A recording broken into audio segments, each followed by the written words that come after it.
Alright folks, I've got this is my first time using a webcam to record onto YouTube. The quality might not be very well. It looks to be a little jaggedy. It says it's high quality. I don't know. I'm using my Logitech C270 camcorder that one of my students gave to me. In fact, this lesson is going to be for that student. I'm recording it to YouTube, and since it's going to be video, I'll just make it public later on once she's had her chance to watch it.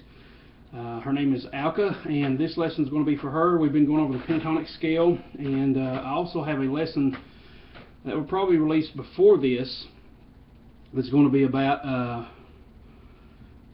let's see, it's going to be about this same topic, pentatonic extensions, and it's more professional level and professional looking, and this will probably just be a companion video to that.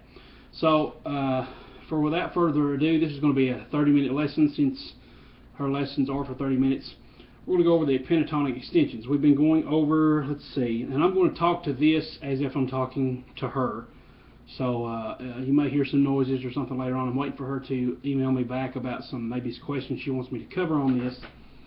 And who knows, maybe this is something I can start doing. I thought about doing some videos like this. Anybody who has any specific questions can email me, and we can maybe set up some kind of payment thing for private lessons. So I record the video, then give it to you as a private video on YouTube. Maybe that can be something we can do. It seems a lot more beneficial that way, instead of having to find a time to meet together on Skype or Google Hangouts. That way I can just go ahead and record it on my time as quick as I can, then you can watch it on your time whenever that is. But anyway, back to this lesson. So far, Alka, we've been going over the pentatonic scale, and we're just going to do this in A because it's you know, right in here, and for the view of the camera it's a little bit easier, especially if I have to switch to right here. So we're going to do this in A. We've started pentatonic box shape 1 for the key of A, minor pentatonic, and that's right here.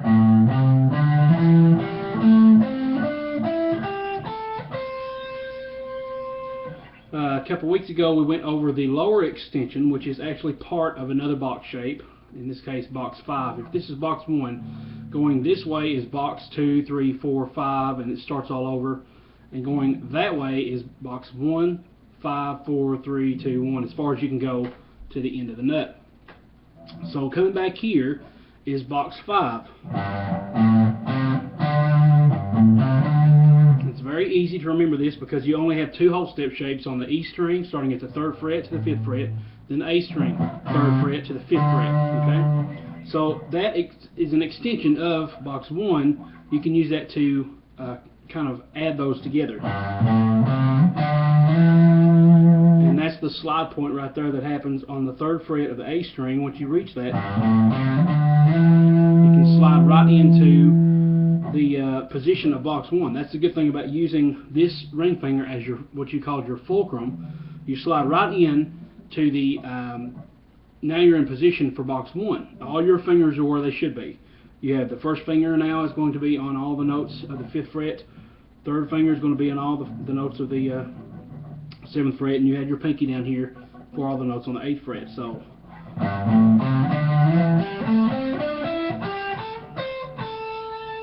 and we said you could practice this as well, going back and forth to this.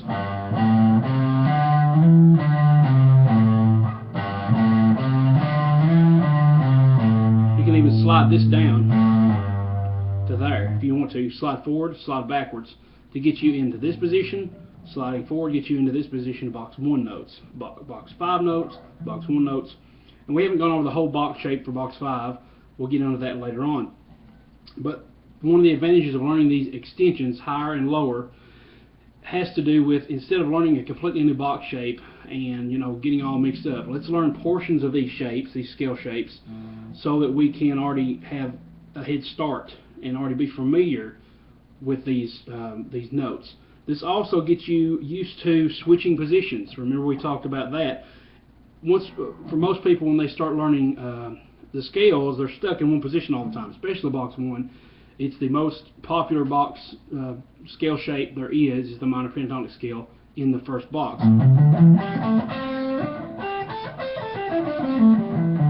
For so many things things that you can do with this, and most people get used to playing that. It's easy, all the fingering, all the notes are where they need to be, and it's just easy to do that, and most people get stuck doing that. So this helps you work out of that, helps you start shifting positions, going out of this box and getting out of that comfort zone, and becoming more confident playing up and down the neck. So here's that lower extension again. 3rd fret, 5th fret, E string. A string, you're going to slide. Once you hit this, it's going to be a pick, then a slide. It's not going to be that. You want it to be a smooth, seamless transition. You don't want to hit a note twice.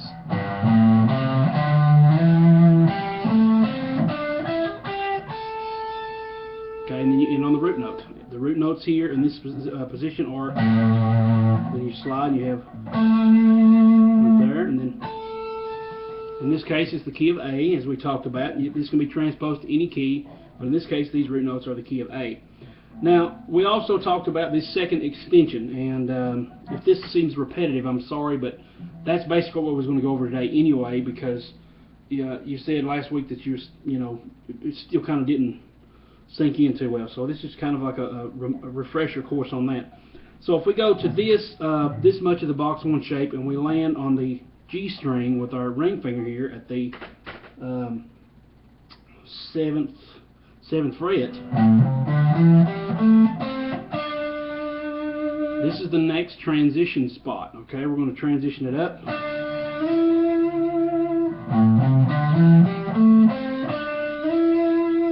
Okay, now I said that you can choose to use your ring finger to slide, but I would actually prefer using the 1st or the 2nd finger and get used to this stretch here when you're about to switch. If you're going to stay in this position, then yes, by all means use this ring finger on that note. But if you're about to slide, it's easier to use your middle finger, and this is why.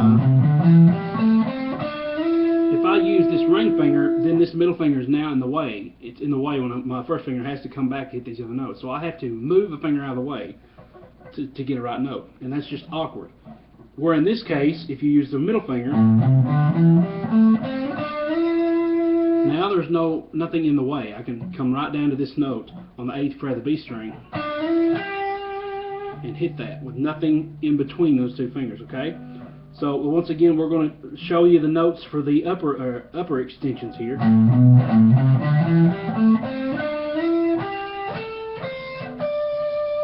Now back down here we have the whole step pattern. It's going to be the same thing up here. Notice how it's the same exact notes. We have a G, an A, an A. The same exact thing. Just a higher octave. Okay? So it's basically, we've already learned this down here. Now it's kind of being, moved to this point. The only note being different is this note here that's sliding. But it's also the same note that's sliding up here. Notice that we're going from a D to an E. D to an E. And this is going from a D to an E. So we're still going to the same area here.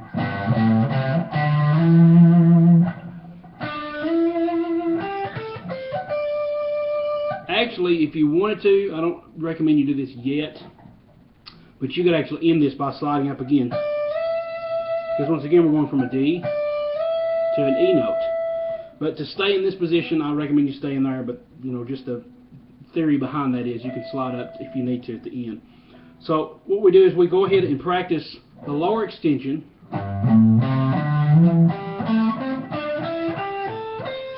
Once again, all the while we're keeping an eye on this finger, of this strumming pattern. It's all alternate picking, except for that slide. That slide will cause you to have 2 downstrokes.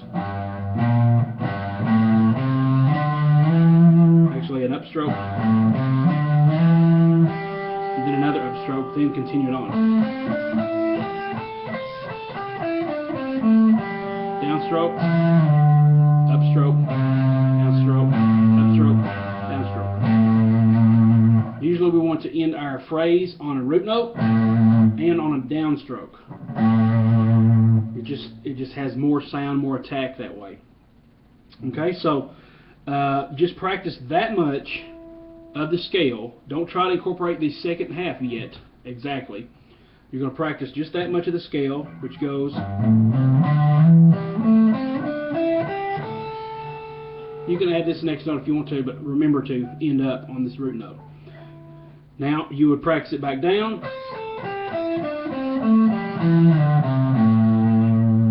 End on a root note, whether it's this way or that way. Okay.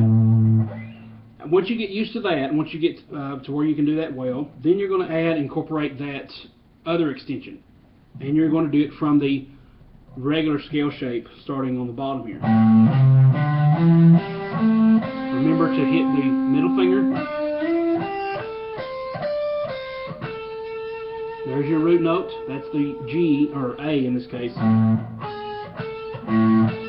That's your root note. So the root note actually for the upper extension is going to be that's the first note, 2, 3. The third note or the second note with your ring finger here. That's where the A comes in, that's where the root note comes in. If we were in G, it would end up as a G note there. So we practice it like this.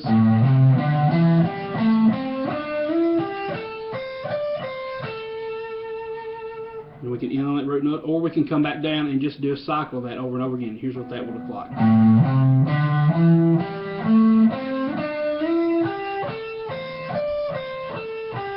And once again, before I continue this, I'll go back over this in a second. You transition with this middle finger up. Also, make sure that you transition going back down with that middle finger, because it makes everything a lot easier. If you have to do this, once again, this middle finger is in the way, and you have to kind of rearrange everything. So just use what's available to you, and then correct as you get down here.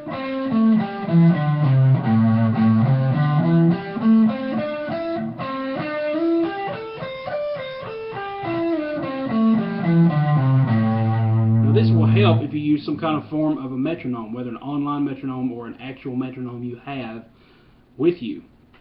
And you can just do a search for like online metronome, or if you have a smartphone, there's tons of apps for a metronome. I think one that I use is called Mobile Metronome. You just put it on about 60 or 70 beats a minute, and if it's just ticking away, tick, tick, tick, tick, tick, tick, tick, tick, tick, tick, tick, tick, tick, tick, tick, tick, tick. Now that might be a little fast, so you would jump it down a little bit. Tick, tick, tick, tick, tick, tick. Now notice every tick I'm hitting 2 notes. Tick, tick, tick, tick, tick, tick. Okay? So that's how you would do that. You would kind of double the amount of notes per click. So then you go up and down, that, and then after that you combine the whole thing. And this could take a little bit more practice. This is why you want to do each individual one separately, so that they will be ingrained in your muscle memory, in your hands, so that there's no stumbling and fumbling around. If you're having problems thinking of the patterns in your head doing the whole shape that we're about to do, stop, regather yourself, do just one extension, followed by the rest of the pattern. Okay? Whether it be upper or lower. So let's try this with a whole pattern. Here's what it's going to look like. If we had a metronome, you would be, kind of low. I'm not going to tick. That'll kind of get my train of thought out of whack. But here's how it would look. Let's change the tone up a little bit. Let's use the middle and the bridge pickup.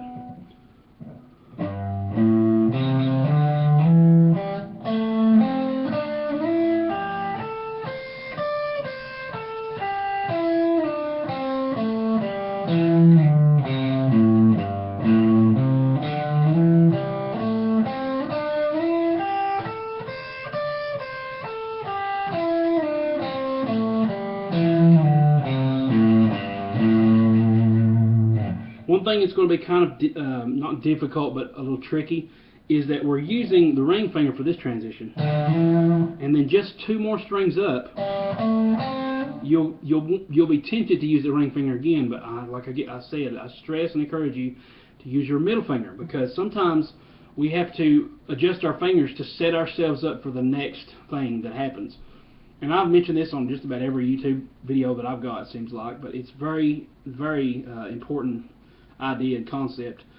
I got this from Tony Rice on his master class from Homespun, and that is playing guitar is kind of like playing pool, playing billiards. I think he got this from somebody else. He mentions it in the video. It's kind of like billiards. If you've ever played pool, you have to set yourself up for the next shot. You always want not to play for the current shot, but you always want to factor in your next shot after that, then your next shot after that. And playing guitar that's just the perfect analogy I've come across, and it's the one I constantly refer to. When you're playing guitar, the fingerings are kind of, up to you. There are certain suggested fingerings, and if they don't work for you, then switch them around. As long as you play the notes correctly, the right notes, it doesn't matter what fingers you use.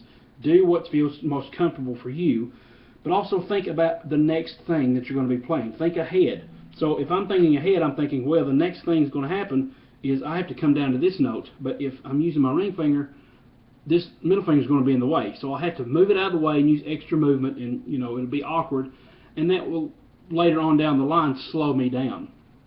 So always be thinking about the next position you're going to be moving to, the next note you're going to hit. Think of how the finger needs to be arranged to make that more comfortable and more streamlined. Okay? So once again, I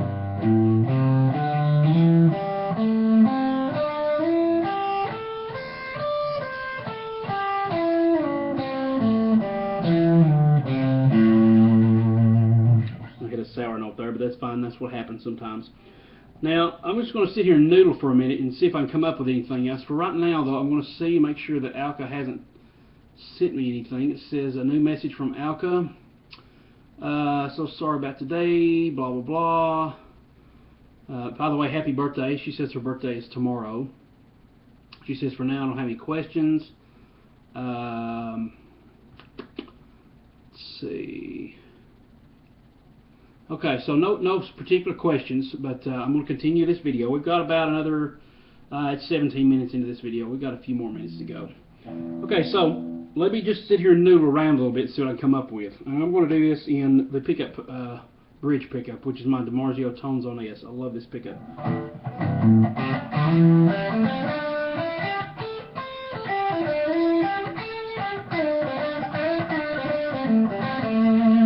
Okay, so right off the bat, I think of some things already that I can think about.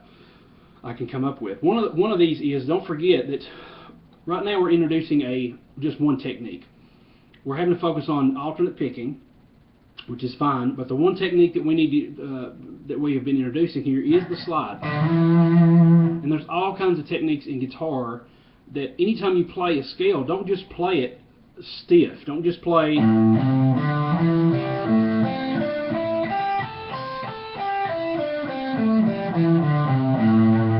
There comes a time when you're practicing, yes, when you're learning something new, that you'll want to play it just straightforward like that. But as you become familiar with the pattern, and as you know the pattern code in your hands are able to do this, then you need to think about what you can do to make it sound more creative, more alive, and not stiff, okay? And you use this with the incorporation of certain techniques. And I go over this in my Texas Blues guitar course. If you'll go to the link below, there's a link to my Texas Blues guitar page, secrets@texasbluesguitar.com. You can check that out there. I do I go over some different aspects and some different techniques that I'm going to talk about now. For one thing, we have a slide. We can, instead of just picking the note,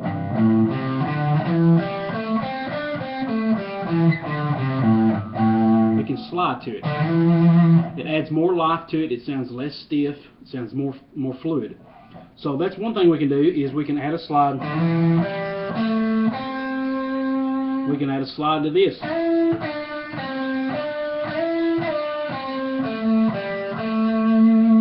I'm doing here is called vibrato. You can add vibrato. We've talked about this before, Alka and I. Vibrato you can add to just about any note. Most of the time you want to make the root note stand out more, so you can add a little vibrato to that. And I'm just doing my wrist. Paul Gilbert does this in some of his videos talking about vibrato. Is you move, it's a wrist movement. It's not a finger movement. I'm not taking my finger and going like this. I'm doing, my whole wrist is fulcrumed here at this joint. And then if I take my finger My finger has to move if my wrist moves. So if I grab a note and move my wrist, it's going to move, okay? I'm not taking my finger and going, that just puts strain on your hand. You don't do that. You'll use this connection with the neck as the lever, the fulcrum, and bend that note up and down. And as you get used to this motion, don't try to do it fast. Start slow first. Get a nice, easy, steady, even note, even sound. You can even do this to a metronome. Tick, tick, tick, tick, tick. You can even do that to a metronome. Once you get better, increase the ticks. Tick, tick, tick, tick, tick, tick. Tick, tick, tick, tick, tick, tick, tick, tick, tick, tick, tick, tick, tick, tick, tick, tick, tick. Okay? Just, you can do that to increase your vibrato. But anyway, you would land on a root note.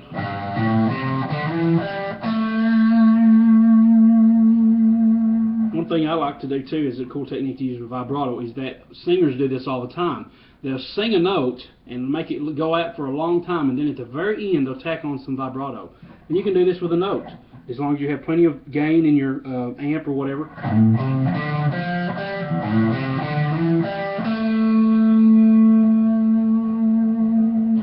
It just adds just a little bit of extra attitude on the end. Okay, so we got a few more minutes here.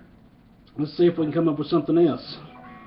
Oh, I already know something off the top of my head, and that is we can also incorporate bends. And not very heavy bends, not very long bends, but let's say we wanted to designate one of the notes in the scale to bend it. We don't even know if it sounds bad or not. We're just going to do it just to get in the idea and the frame of mind of using other techniques. And look, that's one thing again, so you can slide to that second note.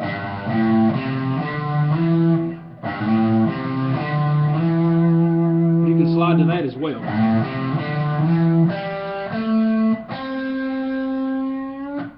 Notice that little bend there. Now this is kind of like the vibrato. I'm still using my wrist to pull that note. And what I'm doing is I'm choking the note at the very end. So notice this right hand here. I'm muting it at the top of the bend. And then I'm letting go up here. If I didn't choke that, it would sound like this.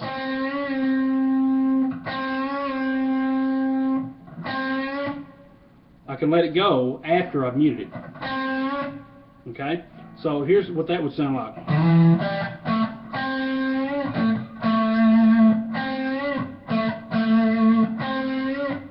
Now another thing I'm doing here too is I'm muting with this hand. This hand right here on the fret. I can use that because the next note I'm hitting is the root.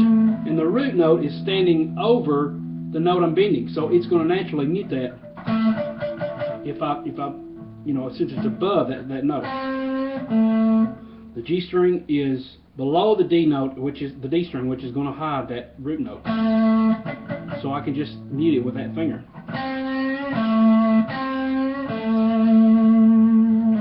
Okay, so we got bends there too.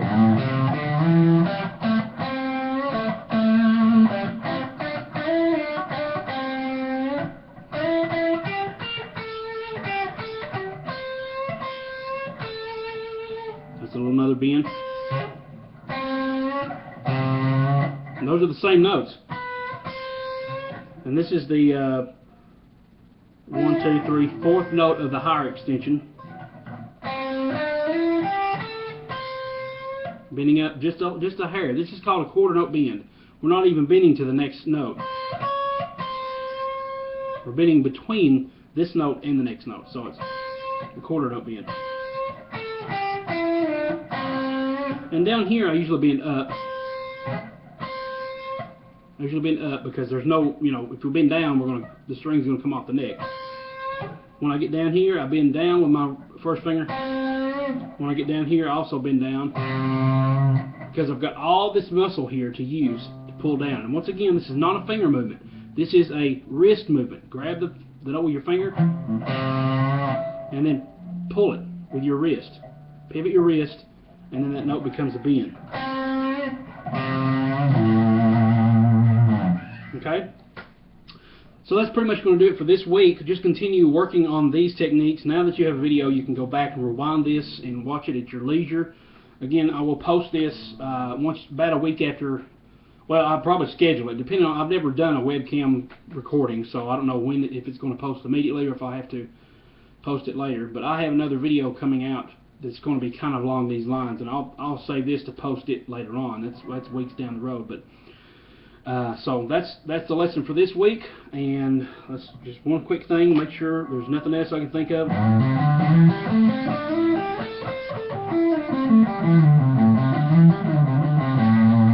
The other thing is, remember how we talked about this? We can practice just one part of the scale like this. You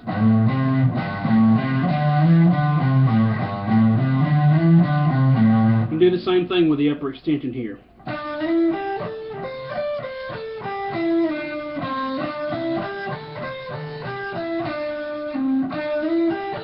I'm doing the extension part, then I'm going to convert to the actual scale shape.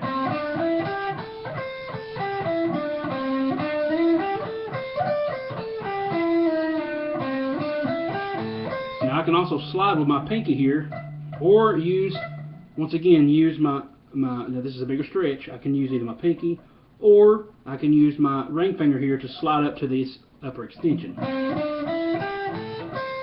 Because once again, it sets me up for the actual position of this scale shape.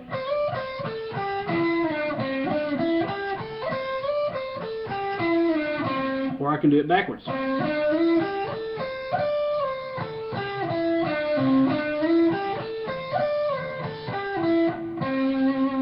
Okay? And there's one last thing. The last thing was, make sure that once you get used to this, and this might, okay, that was a text, my wife's on the way home. But once you get used to the scale shapes, now this may not even happen before next week, but once you get used to these scale shapes, remember you don't have to play the whole thing up and down. Pick a little section and say, I'm just going to work on that section for now, and I'm not going to, I need to work on this little section here for improvising purposes. Basically, improvising, all it is you're taking what you know and kind of tweaking it to your what sounds good to you. Let's just say we want to go that high. Let's not do anything above those notes and not do anything within the main scale shape. In other words, not come back down here to this pinky note. We want to stay within this little transition area, and that's as high as we're going. And then, so the only other option is we can come back down. Okay, so we're going to stay in that little section, and let's see what we can come up with that. Just take a few minutes and try something different. Maybe you want to slide, you want to start the note, you want to start the phrase here on this transition, slide down. Maybe you want to bend there.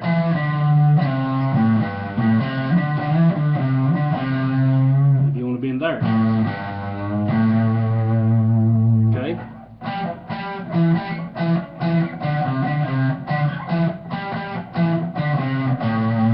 You can do that. You can work on your alternate picking, doing each note couple picks per note.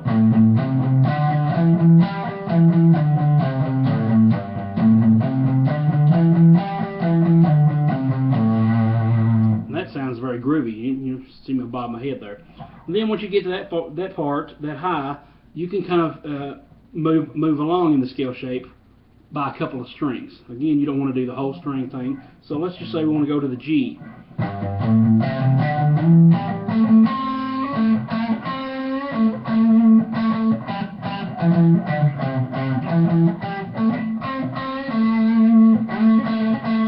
And we can slide as well to that.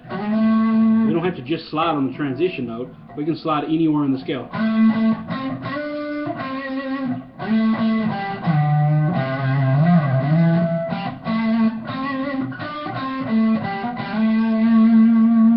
And that was just for effect. I wasn't sliding to any particular fret. That was just for effect. A lot of people do that for effect. At the end of a phrase, just slide down and kind of kill it, the note at the end. Paul Gilbert teaches that as well. But anyway, that's my time for this week. Thank you so much, Alka. It's been fun teaching you, and here's to hoping this video turns out very well.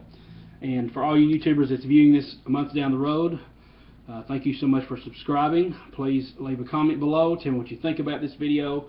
Maybe in the future I will hopefully maybe work together and maybe get some videos out on a payment system. It seems like it might be a little easier to do that, just upload videos once they get done instead of trying to schedule time together.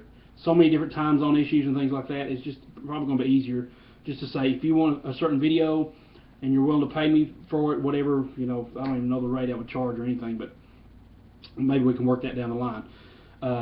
Right now I'm going to start experimenting with Google Hangouts. I know I'm way behind in this, but I want to start experimenting with that and maybe doing some live lessons and just live guitar hangouts. I don't see a lot of that on YouTube, which is kind of a shame. You know, there's so many musical instrument musicians in the world, especially guitarists. So I'm going to stop rambling, and I will see you next week, Alka, and for the rest of you, I'll see you on the next video, whatever that may be. Thanks so much for watching. Stay tuned, and God bless.